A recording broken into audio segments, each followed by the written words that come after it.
This thing tastes really grainy. Anyway, hi, welcome back to Diary of a Junkie, Road to Recovery. It's a cold winter day here in the North Country.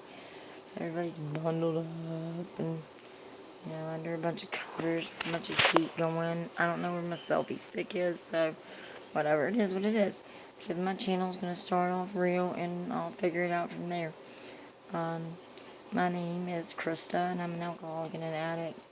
Last night I got the opportunity to go to a Alcoholics Anonymous meeting and see somebody that I knew in the program hit their 1 year mark, and that was amazing. It was an amazing feeling, and I was like, I can't wait to get back there again. I can't wait.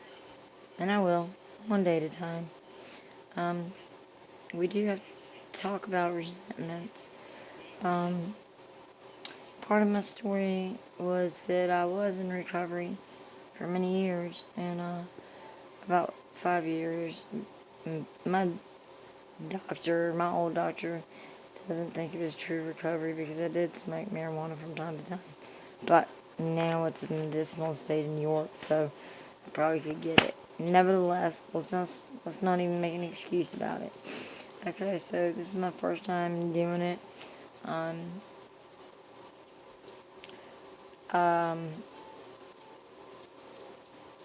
Years ago, I want to say around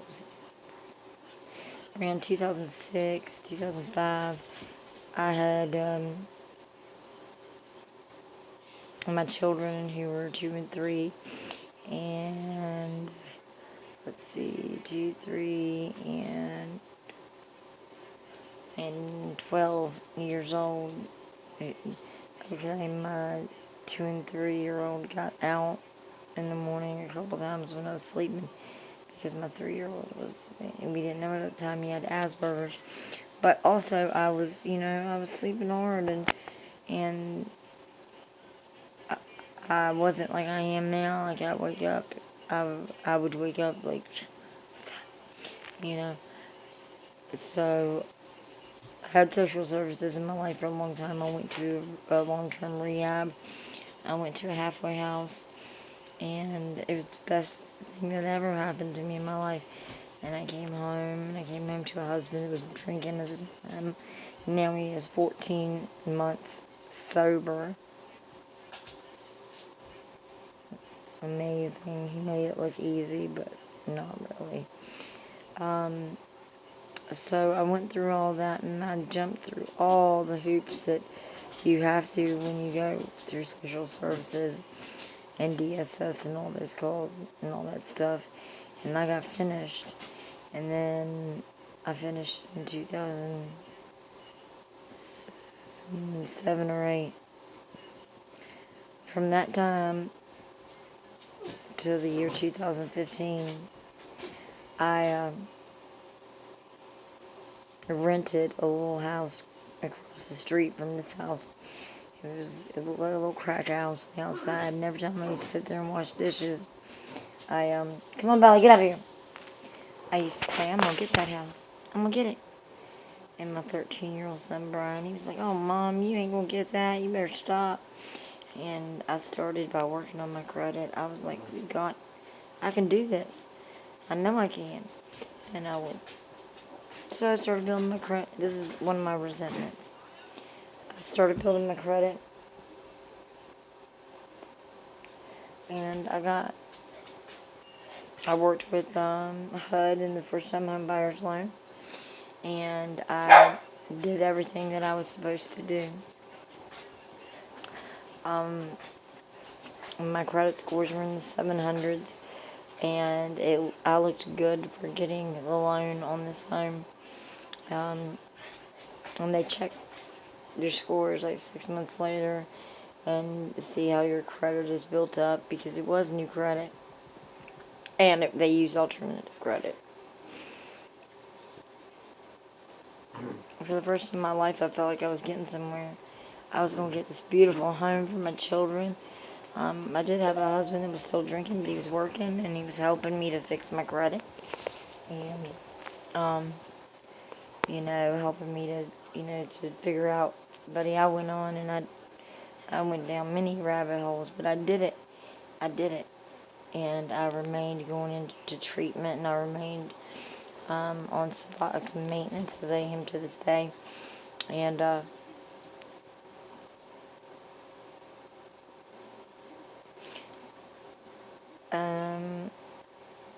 August 2nd, we're going to say August 2nd, the time I found out, it was August 3rd, I had a knock on the door that my son, who had just graduated high school, he was 19, I had a knock on the door, and it was his friends, and they were like, "Hey, is Brian with Anthony?" I was like, "Yeah, I'm pretty sure. Did they take off with Cody?" And I remember Brian, he came back, and he got a car charger, and he was mad at me because he didn't have the jack piece to it, and I was like, "Well, you one lost it." And they were like, "Krista, there's been a really bad accident. The three of them in the car, one of them's dead." Why are no police calling me? Why is nobody calling me? What's going on? So I pick up the phone. I'm down on my knees. I'm crying. I'm like, "No." They said, "Is Brian wearing a red?" Yeah. And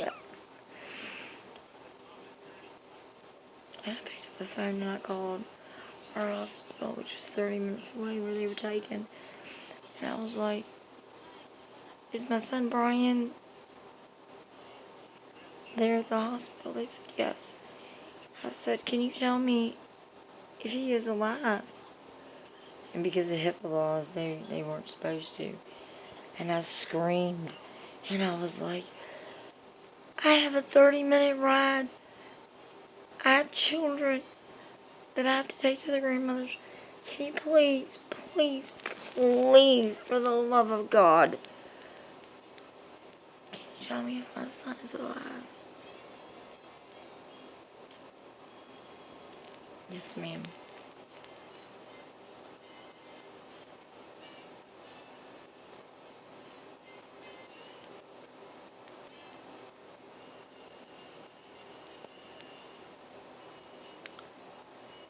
And that was the day that changed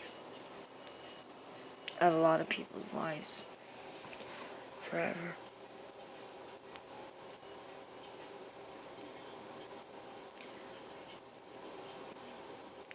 The driver of the car was Cody. He was a friend of my son's. My son was 19 years old.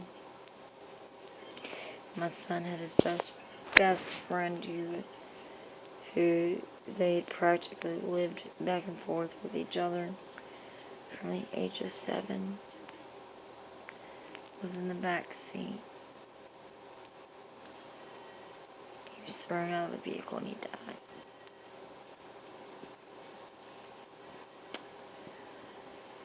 I got to the hospital. I saw Anthony's parents on the side grieving, and we were just like, and I rushed because I could hear, "Ma, Ma, Ma, Mom," and it sounded so funny. My son didn't drink. He was like, "Ma, Ma, Ma," and I rushed in. Went back.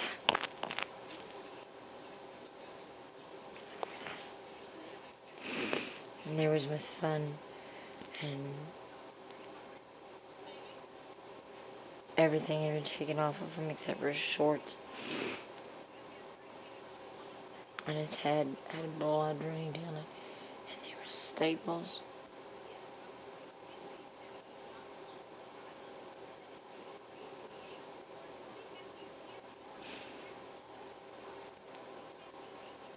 he was just like this.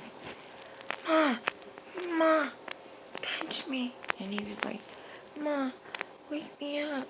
Because to him, his body felt like, when you fall asleep and you try to shake the pins and needles. That's what it felt like.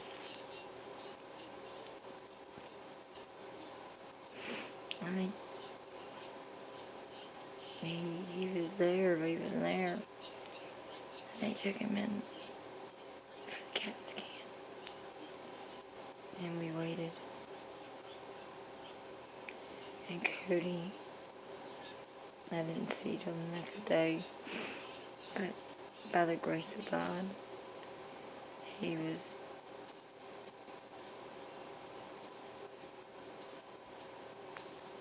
left with some sort of life.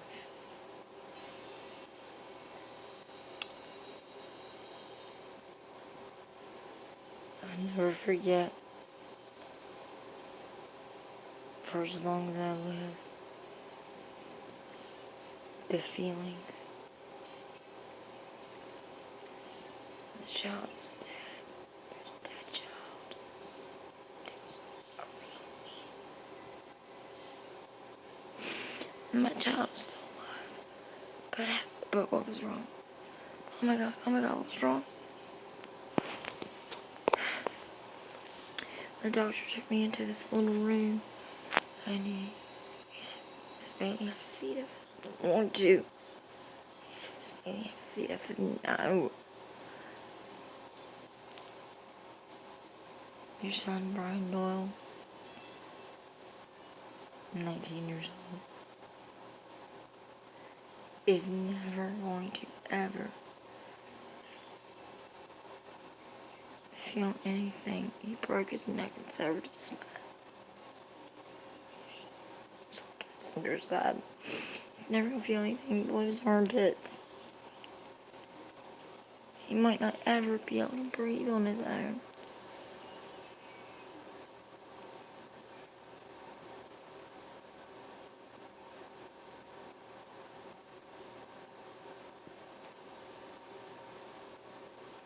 This is how it felt.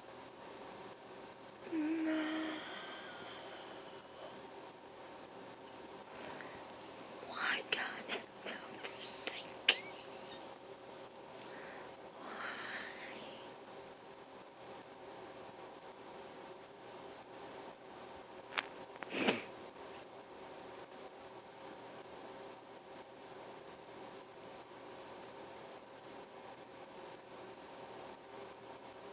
Why? So, this is how my story of Diary of a Junkie, The Road to Recovery, begins again. I hope you'll come back. My channel will improve.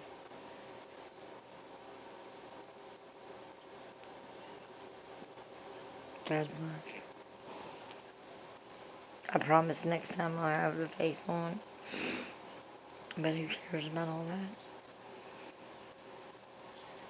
Your God, you're inside. Your love flows. And whatever's meant to be will be. Always.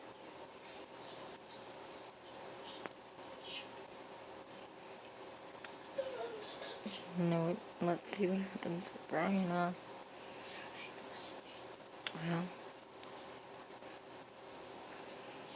we'll talk about that tomorrow. Peace, love, and chicken grease. Mama's out.